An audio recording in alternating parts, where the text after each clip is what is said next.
ஆசீர்வாதம் பண்ணுங்கண்ணே. 16 பெற்று பெருவாழ்வு வாழுங்க. 16 செல்வங்களும் கிடைச்சாச்சுண்ணே. பெருவாழ்வு ஒண்ணுதான் இன்னும் வாழல. வாழத்தானே போற. உனக்கு பிடிச்ச சிவகிருஷ்ணன் மகனா ஏத்துக்கிட்டல. உட்காருங்க.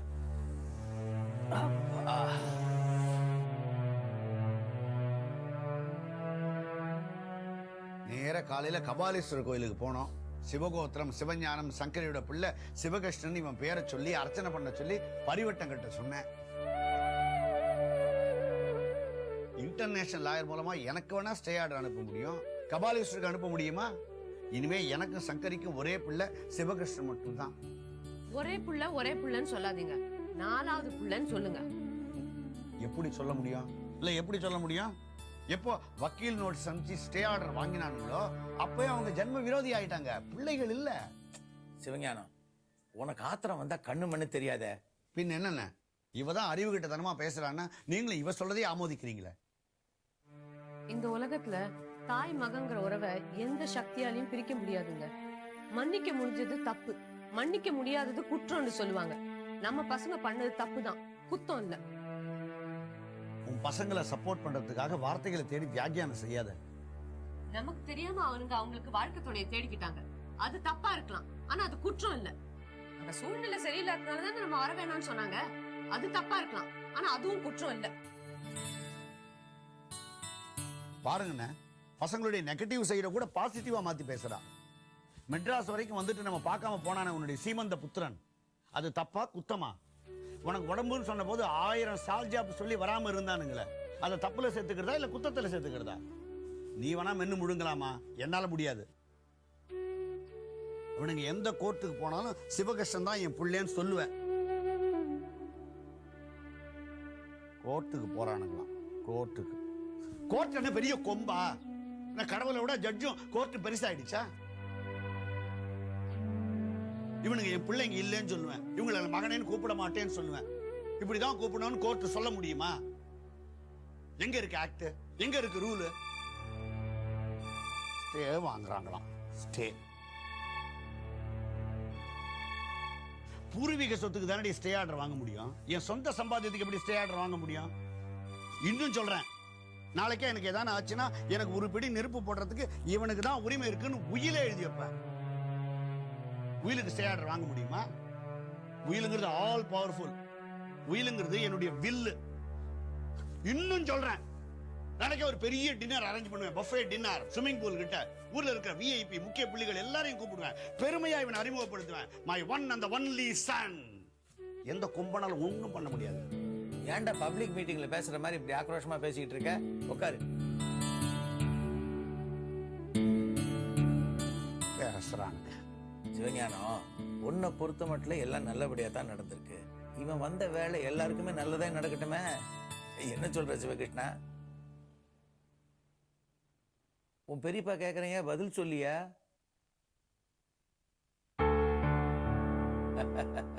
கெட்டிக்கார புள்ள, பல விஷயங்களுக்கு மௌனம் தான் சிறந்த பதில்னு தெரிஞ்சு வச்சுக்கிட்டு இருக்கான்.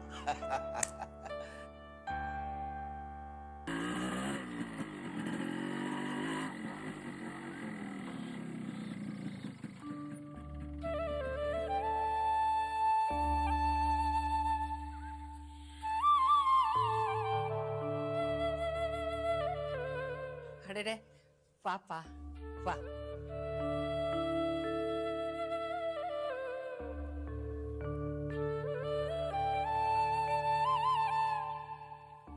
உட்காரு. இத வந்துட்டேன்.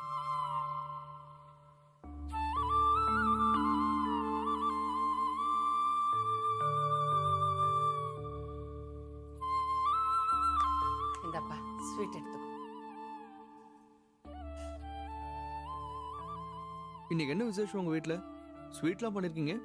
ஏன், ஏதாவது விசேஷம் இருந்தா தான் ஸ்வீட் பண்ணணுமா என்ன? உங்க ஜட்ஜ் அங்கிளுக்கு ஸ்வீட் இல்லைன்னா சாப்பாடே இறங்காது. இப்ப நீங்களே தப்பா சொன்னா எப்படி? ஜட்ஜு தாத்தாக்குன்னு சொல்லுங்க. நீங்க தானே அன்னைக்கு உங்களை பாட்டின்னு கூப்பிட சொன்னீங்க. உங்களை பாட்டின்னு கூப்பிட்டா அவர் தாத்தா தானே?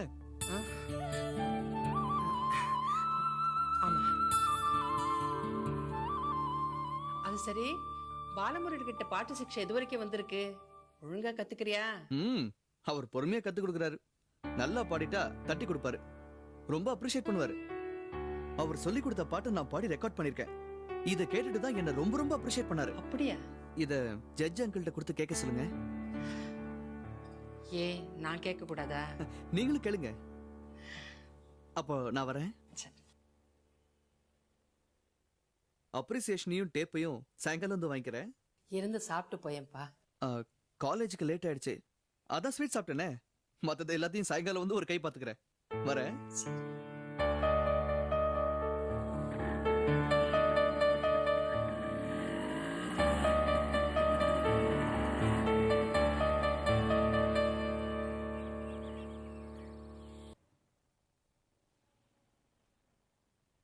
யார் வந்தா?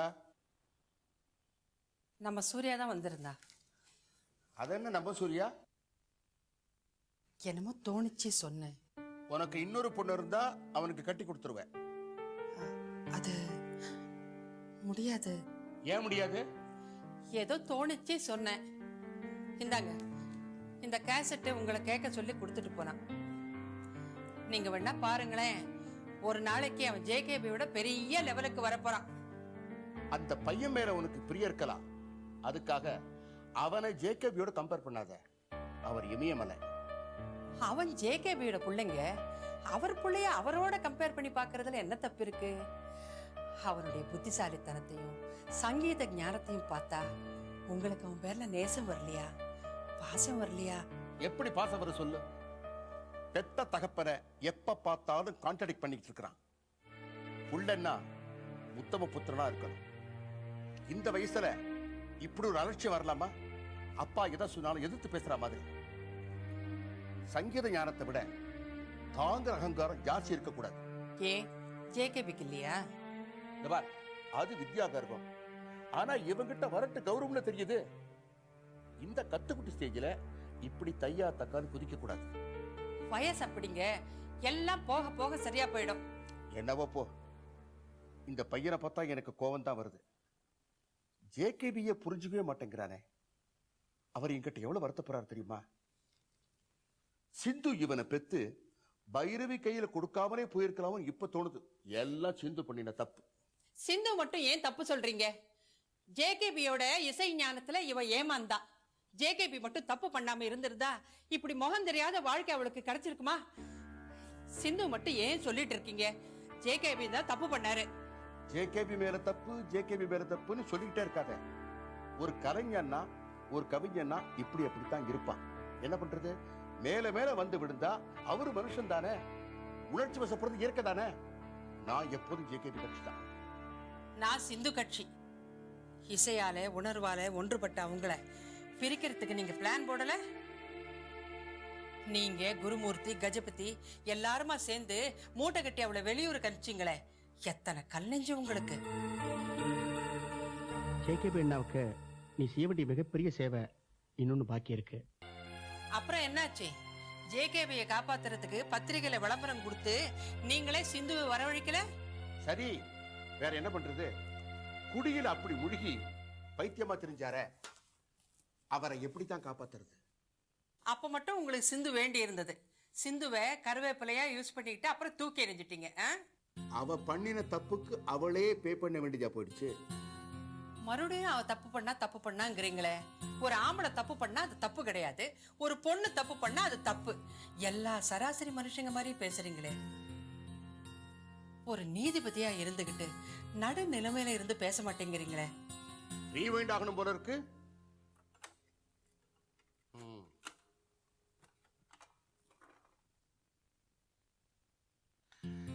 என்னதான் பெண்கள் முன்னேற்றத்தை பத்தி பேசினாலும் அவங்க தானே ஜாக்கிரதையா இருக்கணும்.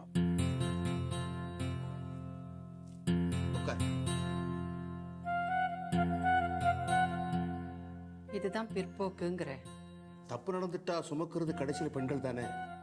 உலகறிஞ்ச இந்த உண்மைய ஒரு வினாடி மறக்கிறதுனால தானே பயத்துல மட்டும் இல்ல, மனசுலயும் நிறைய வலிகளை சுமக்க வேண்டியிருக்கு. அதத்தான் சொல்றேன், வேற எது சொல்றேன்? சிந்து பாடறியேன் படிப்பறியேன்னு பாடி ஜேகேபியை மயக்காம இருந்தா அவளுக்கு நிலைமை ஏற்பட்டிருக்குமா? மயக்கல, அவ தன் சங்கீத திறமையால மடக்கினான். அவ மயக்கினாலோ மடக்கினாலோ ஆனா ஏமாந்தா, அதான் உண்மை. ஏமாத்தினார், அதான் உண்மை. பெண்கள் எப்பவுமே ஏமாறுறவங்க தான், ஏமாற்றப்படுறவங்க, ஏமாத்துறவங்க இல்ல. அப்படி ஜெனரலைஸ் பண்ணி எப்படி பேசுற?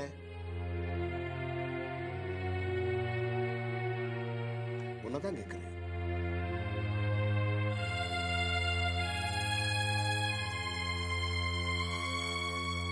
ஏன்னா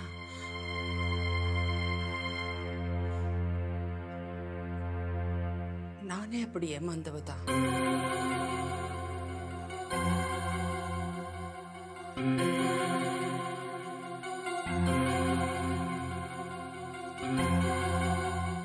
இந்த 40 வருஷ வாழ்க்கையில அப்படி என்னமா நீ என்கிட்ட ஏமாந்த? உங்ககிட்ட ஏமாறல.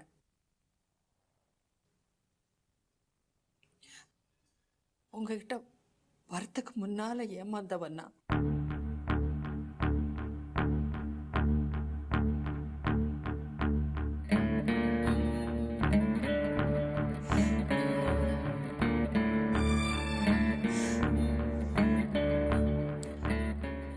வருஷமா என் மனசுல சுமந்துகிட்டு இருந்த ரகசியம் அது. வலி இது. வித்யா, அது எதுவா இருந்தாலும் வேண்டாமே, எனக்கு தெரிய வேண்டாமே. 40 வருஷமா எனக்கு தெரியாதுன்னு சொல்ற, அது அப்படியே இருந்துச்சு போட்டுமே. இல்லைங்க, நான் அதை தெரிவிச்சுட்டாதான் என் நெஞ்சு அழுத்திக்கிட்டு இருக்கிற சுமையில இருந்தோம், குறவளைய பிடிச்சி இறுக்கிக்கிட்டு இருக்கிற பாரத்துல இருந்தோம் எனக்கு விடுதலை கிடைக்கும்.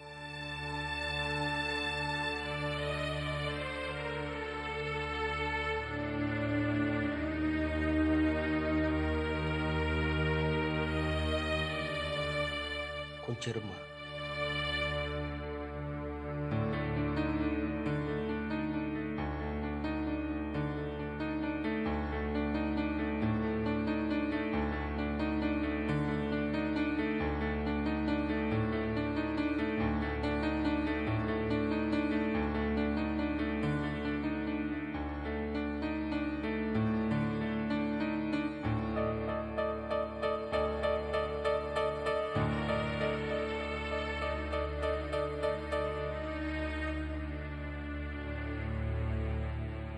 போன வாரம் நீ கோயிலுக்கு போயிருந்த, எனக்கு காபி சாப்பிடணும் போல தோணுச்சு. சமயக்கட்டுக்கு போனேன், சர்க்கரை எடுக்கிறதுக்காக கபோர்டு திறந்த, அதுல ஒரு புஸ்தகம் இருந்தது. அதை கேஷுவலா புரட்டி பார்த்தேன், அதுல சிந்துவோட போட்டோ இருந்தது.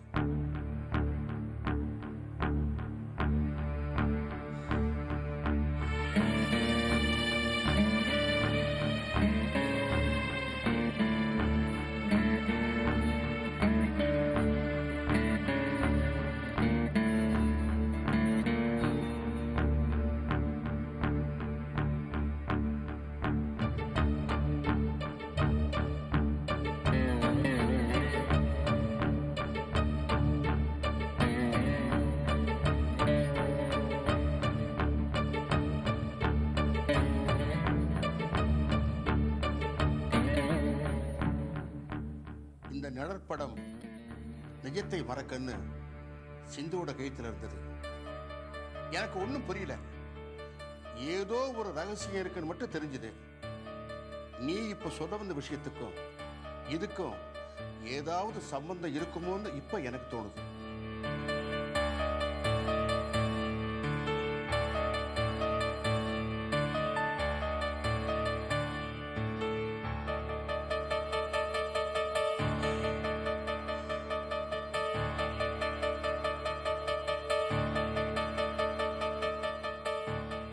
நான் 10 மாசம் சுமந்த பெத்த பொண்ணுதான் சிந்து.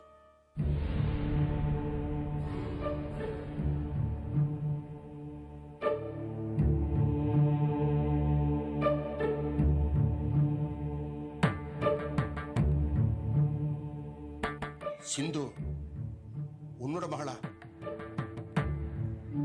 கல்யாணத்துக்கு முன்னாடி நான் செஞ்ச தப்போட பலனா பிறந்தவதான் சிந்து.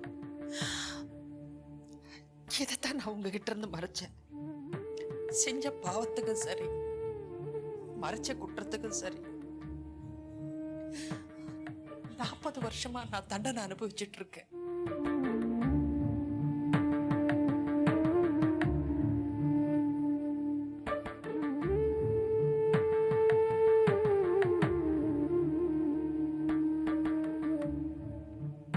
சிந்து உன்னோட மகளா? என்ன கவி பாடினாலும் உந்தன் மனம் இறங்கவில்லை. என்ன கவி பாடினாலும் உந்தன் மனம் இறங்கவில்லை. இன்னும் என்ன சோதனையா முருகா? என்ன கவி பாடினாலும் உந்தன் மனம் இறங்கவில்லை. சிந்து உன்னோட மகளா? இன்னும் என்ன சோதனையா முருகா? என்ன கவி பாடினாலும்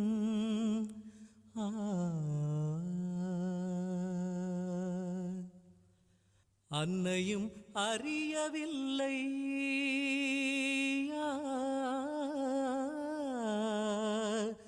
அன்னையும் அறியவில்லை.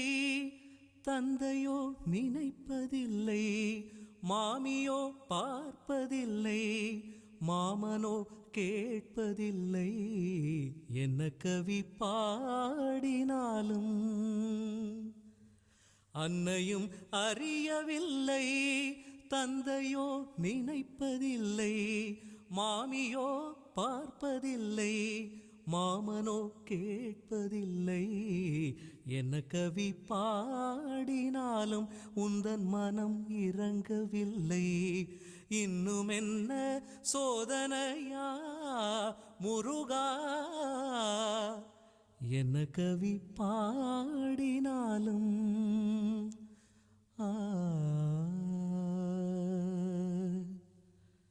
அக்ஷர லட்சம் தந்த மன்னர் போஜராஜனில்லை. பட்சமுடனே அழைத்து பரிசளிக்க யாருமில்லை. அக்ஷர லட்சம் தந்த மன்னர் போஜராஜனில்லை. பட்சமுடனே அழைத்து பரிசளிக்க யாருமில்லை. இச்சணத்தில் நீ நினைந்தால் எனக்கோர் குறையுமில்லை. இச்சணத்தில் நீ நினைந்தால் எனக்கோர் குறையுமில்லை.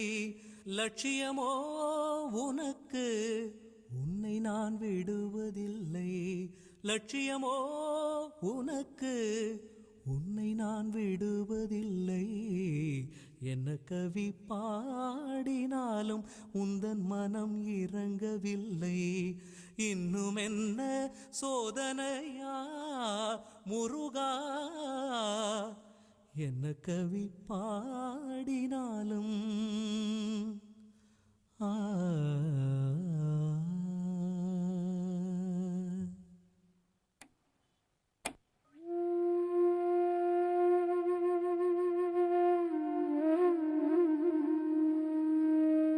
நல்லா பாடியிருக்கான். உன் பேரங்கிட்ட சொல்லு.